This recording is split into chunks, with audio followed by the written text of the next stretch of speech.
Welcome to another episode of the Wisdom of the Tarot. Today, I'm actually going to be talking about two cards because they do relate somewhat. But before I start on that, may I say that having done these episodes for a few weeks now, we really do appreciate any feedback, positive or hopefully not negative, but negative if you like. And also, we would love to hear if you want some tarot courses. We are starting a course next Saturday entitled Psychic Development, Spiritual Growth. And this is for all levels, and it is worked intuitively, so there will be individual learning for wherever you are.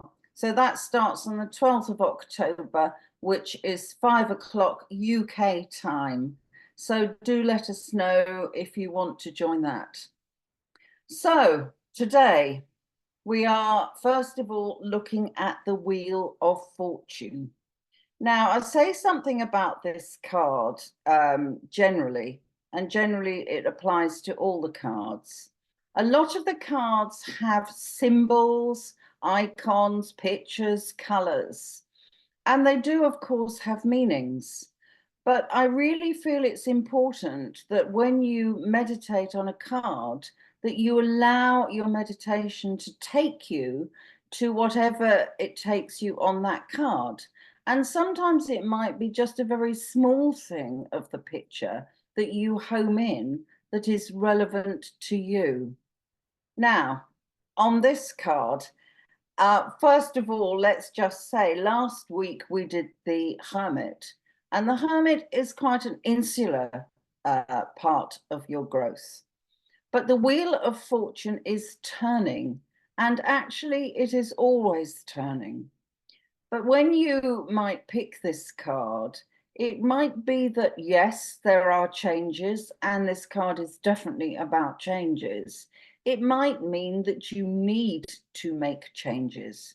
And this is a really important thing to take on board, because there is constant movement in your lives, in the lives of this planet, in the lives of actually the universe.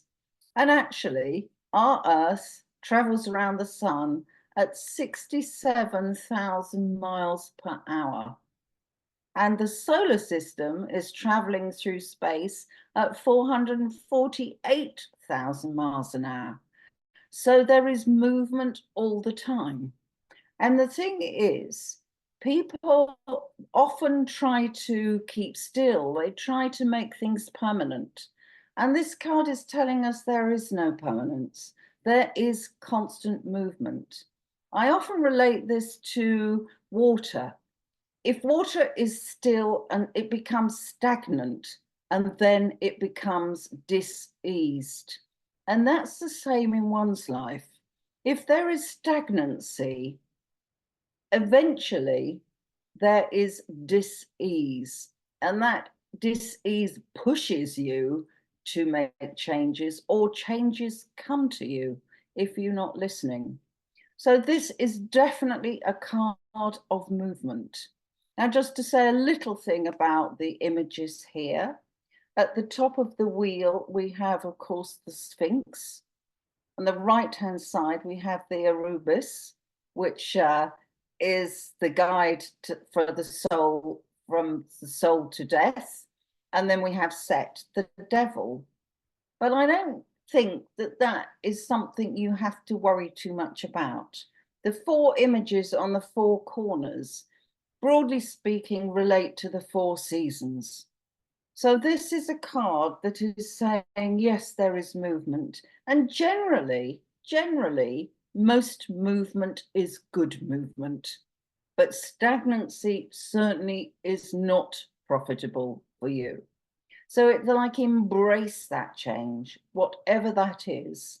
You come from the Hermit, from that isolation, and now you're moving on in your life to embrace other experiences, to learn new things, and to learn more about yourself in that movement.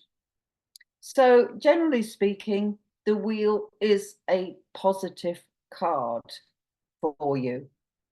So now we look at the other card today, which is strength. And the reason I've put these two together, because when you look at this card, you see this sign of infinity. Now, this is interesting because the word infinity comes from the Latin word for endless or boundless. So there's movement. Again, this card is movement. But this time in the strength card, it's about the cycles of evolution. And that movement is about unconditional love. It's about the universal light force.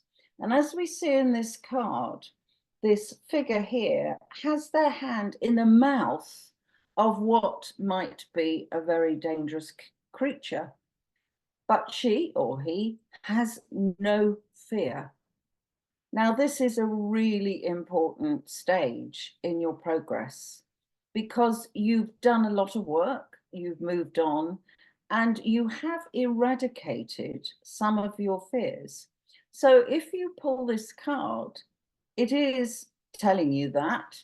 It's also telling you that you've got strength, because that strength comes from the knowledge that you are safe.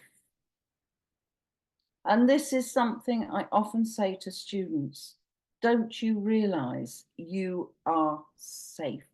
What is ever going on outside yourself, within yourself, your soul self, cannot be destroyed. So when you've lost the fear and you've dissolved some of the clouds, or what I call the noise around you, you get further and further into that inner light. And as you touch that inner soul part of you, you are automatically connected to the source of all that is. And this also tells us that we are all connected. Whatever you may think about persons and people and all the things that are going on in the world, we are all connected. Every living thing is connected. We are connected to the planet. And on the highest level, we are connected in the source. So this is very much a card of strength, and it's strength through love. Not the emotional kind of love, but divine love that is beyond emotion. And some of you, perhaps all of you, have touched that in your own meditations.